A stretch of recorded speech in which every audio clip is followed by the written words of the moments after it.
He managed to help the FBI crack a major gold artifact theft case simply by noticing that the agent always drank with his right hand. That day, Xiaohe anxiously found Burke, urgently warning him that his wife was heading toward the office in a rage, accompanied by a beautiful woman. Xiaohe assumed it was a scene of catching a mistress, and a workplace showdown was about to erupt. He even started giving Burke advice on how to handle the situation. Burke quickly cut him off, telling him not to jump to conclusions. It turned out the woman wasn't his girlfriend, but a close friend Xiaohe had known since high school. Clearly, Burke wasn't that kind of person. His devotion to his wife could only be described as unwavering. Burke had just taken his seat, but seeing his wife still standing, he immediately stood up again. However, Xiaohe didn't bring Dana over just to chat. Her husband John had just been issued a warrant by the FBI. After checking the internal system, John was suspected of stealing gold artifacts. Not only were his fingerprints found on the artifacts, but his hair was also recovered. With the evidence so solid, clearing John's name wouldn't be easy. Just then, Neil suddenly walked in, but seeing the tense expressions on Burke and Xiaohe's faces, he felt awkward and wanted to escape the situation. Xiaohe immediately turned her focus to him. She asked Neil if having warrants from both investigative agencies meant there was almost no chance for a suspect to be exonerated. Neil nodded without hesitation. Xiaohe already had a rough idea. Things were most likely bad, so she had already told John to go into hiding. But as soon as she said it, Burke, whose principles were firmer than steel, immediately exploded, accusing her of harboring a fugitive. Neil could already sense the tension in the air and tried to make an excuse to leave. But Burke ignored him, asking sternly what Neil would do if he were in such a situation.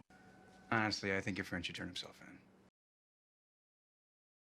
Later, John hurriedly said goodbye to his wife and formally surrendered to Burke, but John claimed he was innocent. Upon hearing Burke explain that his fingerprints were all over the gold now, John looked stunned. He had no idea how his fingerprints ended up on the stolen artifacts. But then he quickly explained that while in Iraq, he had helped a man named Ames transport a shipment back to the country. He truly didn't know what was inside. Neil didn't speak, just quietly observed John's arms. There were no scars. He had reviewed the case file. Some of the seized gold artifacts had already been melted into ordinary gold bars. Anyone who has melted gold knows that no matter how careful you are, your arms are likely to get burned by the high heat. But John's arms showed no signs of that. However, this point alone was only a suspicion. It couldn't directly prove John's innocence. Following the lead John provided, Burke found the man named Ames. Ames had previously been responsible for post-war reconstruction in Iraq and was now doing quite well for himself. Burke didn't waste any words. He got straight to the point. There's a case involving stolen gold artifacts, and I'd like to ask you some questions. But Ames refused to cooperate, saying he was meeting with a business client, and told Burke to call his office secretary to schedule an appointment. Burke wasn't willing to give up. He tried to step forward to argue but was stopped by a bodyguard nearby. Seeing the bodyguard's arms covered in blisters and scars, Burke already had a good idea. Clearly, this bodyguard was the one who had melted the gold.